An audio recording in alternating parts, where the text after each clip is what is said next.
Hey everyone, Fohammer 2003 here, part of TGN with a review of Anarchy Reigns, or Max Anarchy as it's known in Japan. Yes, this game's been out for over half a year in Japan, only getting a release in the US and Europe, which is a shame really. We had to wait quite a while for this. So I'll start with my conclusion. It's a really fun game, an almost mindless brawler that sees you in an endless battle against hordes of enemies or giant bosses, or even both at the same time. It's pretty epic in its execution. Don't play this game for the storyline though. It's from Japan, and I don't know if something's been lost in translation, but the story makes no sense, and the voice acting and scripting is about as poor as it gets. Oh, don't let that put you off though. The game is great fun and will have you hooked. If, like me, you just want to sit and mash buttons and beat the crap out of endless enemies, it's well developed and fluid. There are two campaigns you can choose from at the start, black or white, each having their own characters to play and storyline, with separate missions to complete. Each campaign is about 6, maybe 7 hours long, depending on how many unlockables you wish to discover on your travels. But the multiplayer is where the long-term fun is. I'll come back to multiplayer later. Each level is set in a certain area, in which you can do battle and gain points. Choose from 3 missions, which enable you to gain more points, and then the main missions, which are the campaign. The better you do in each mission, the more points you earn. The quicker you earn points, the quicker you progress through the campaign.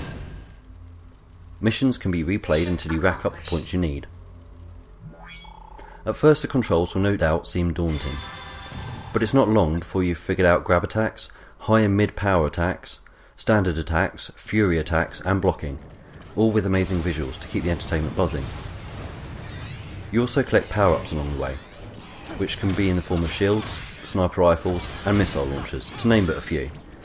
It all helps in keeping the game from feeling repetitive and keeps it fun.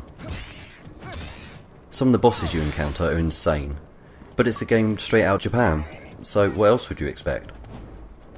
This is where strategy comes into play, as your technique on how you play a boss battle will of course determine your success or failure. Graphics are well thought out, looking gorgeous with interesting and crazy level design. It looks great, and it changes often enough that you don't get the chance to get too bored with one particular stage. The soundtrack is phenomenal. Just a fast-paced, well-picked array of songs across a few genres.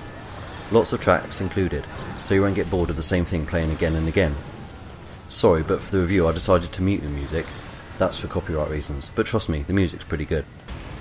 Multiplayer has a very harsh learning curve, but even as a noob you can get a few nice kills under your belt whilst learning the ropes.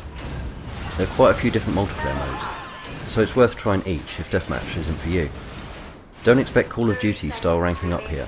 Each rank will take a while to achieve, which is good, as then you've earned it. Although because of this, you will either love or hate the multiplayer, as the feeling of success does not come easily.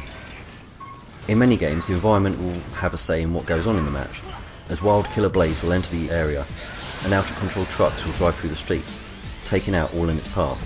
It adds an exciting element, that's for sure. Quite rare in multiplayer. Both multiplayer and single player have much to unlock, and so many different characters, each with their own moves and abilities. There will be a character you will have as your favourite in no time at all. It's a real shame there isn't split screen, as this would be a great beer buddy button masher on a Saturday night in, but you can't have it all I guess. This game is a perfect back to fun game, and we need those on the market. There are almost too many highly competitive games out at the moment, and every now and then I want to stop stressing about my kill-death ratio and trying to get MVP and just enjoy a game that's quick and easy to pick up and enjoy as an arcade title should be. And at £18 or $30 on release day, it would be crazy not to give this a go. I hope you liked my review, and if you did, please subscribe and leave a comment below. I'll answer all the comments I can. Cheers guys, bye.